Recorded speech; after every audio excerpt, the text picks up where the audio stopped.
Oops, saka lang guys, backtrack muna. Punta muna tayo sa Office ng Kapas Information para mag-register at kumuha ng ating ID para sa Angat Kapas Vlogging Challenge. So guys, sa oras na yan, nag-fill up na ako ng form para makakuha ng ID. So balita ako, kinakabahan na akong dami daw namin. Ikaw na kami yata ang mag-contest. Ituloy kayo na yan guys. Bala kayo. Mga lang vlog. Ay, ala kang tinto. Ala yung tinto sa butaj. Mamalapang consolation prize. Ano sir? Mamaya na pa tayo. Wala na pa. Pasulupong. Consolation prize na ako. Kahit na po. Kasunod yun yan po. Ay, kasunod yun yan po. Sige. Thank you. Okay lang. Thank you sir. Punta na po kayo.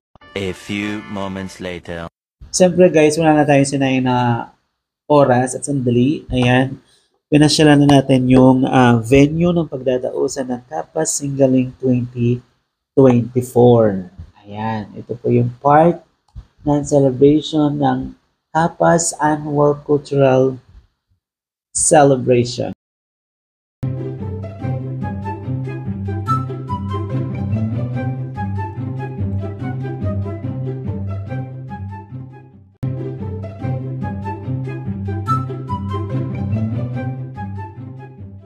A few inches later.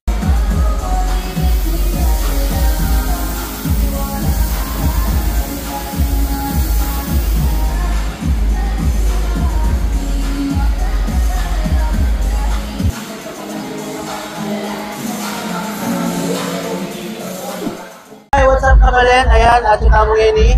Kining covered ko din sa Rosario para saksiyan in 2024 Kapas Annual Cultural Celebration. So ngayon ang bengi, atin tamon singaling, atin pong mahigit na 12 contestants na nalalabala para kay singaling ngining bengi. So kabalan, alin tayo at supportan tala rin kayo katang papasok. Kung kayo po magiging judge, Spice, ano po hinahanap nyo sa isang singer?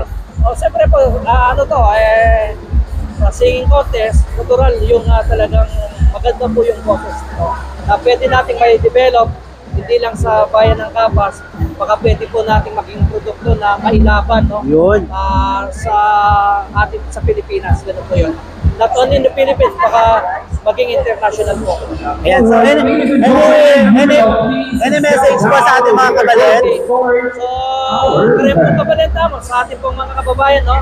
So, inaanyaan ko po kayo, no? Sa ngalan po ng ating mahal na mayor, para po manood kayo sa una-unang celebration, annual celebration po, cultural celebration po sa bayan ng Kapas. So marami po tayong mga pinagandaan dito para po maging masaya ang annual celebration sa bayan ng Kapas. Salamat po. Thank you guys.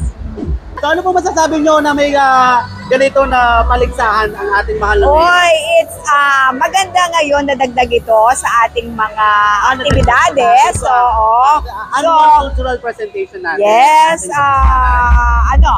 maganda ito at marami ang maengganyo. Siguro sa susunod na taon, Yes po. mas dadami yung magiging participants natin. Siguro ito one way na para iangat ni Mayor ang mga talento ng Kapasenyo. Yes, diyan natin malalaman, diyan natin madidiscover yung mga talents nila.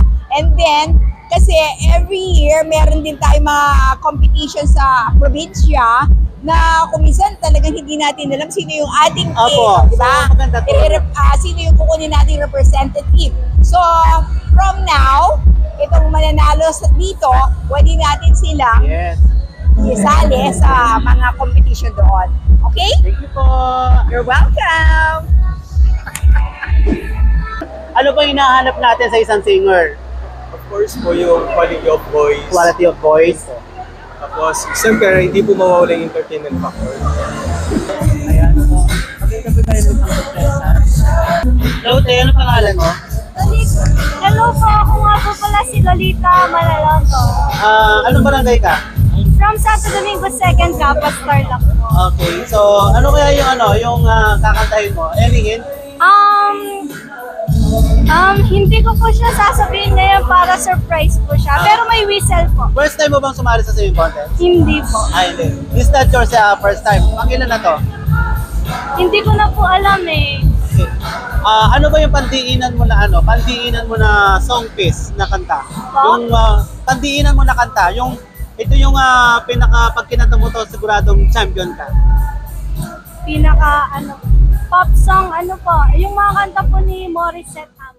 Ano ba pangalan? I am Michael C. Garcia po. Michael? Michael C. Garcia. Michael, sa pangalan pa lang singer na. Ayan, Yeah, maraming singer na Michael. Ano yung pandiinan mo na kanta na pag itong kinanta mo, sigurado champion ako? Ano yung pandiinan mo na kanta?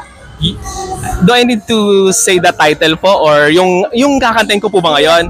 Yung kakantahin ko po yung pangalawang song. Ano yun? Basta Tagalog po yan. Okay. So, ilan taon ka nang sumasali sa mga contest? Well, actually po, pang seconds ko pa lang po pagsali. Pang-second? Yes po. Laban na to. Sa second na yon, ilan champion yung isa? No, Both po, champion? second place. Runners Okay, okay naman po.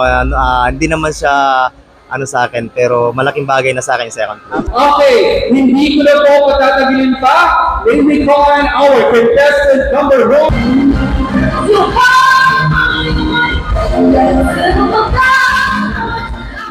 Ang pag-ibig ko sa'yo, isang bayan. Manahing Pilipino sa pagkabayan mo. Lord, Lord,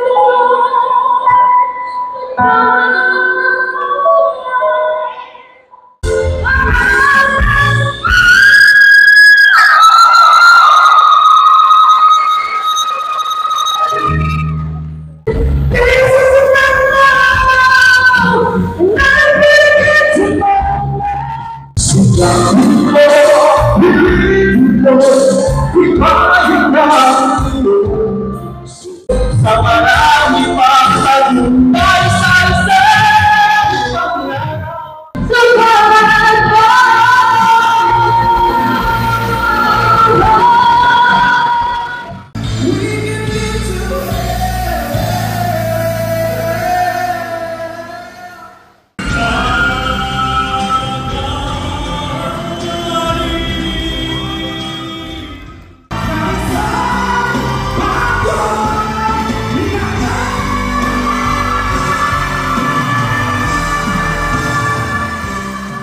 paglalang sa Alejandro P. Dueñas. Number 12. Municipal Councilor Arbon. Number 12. Number 12. Ano mo kayo?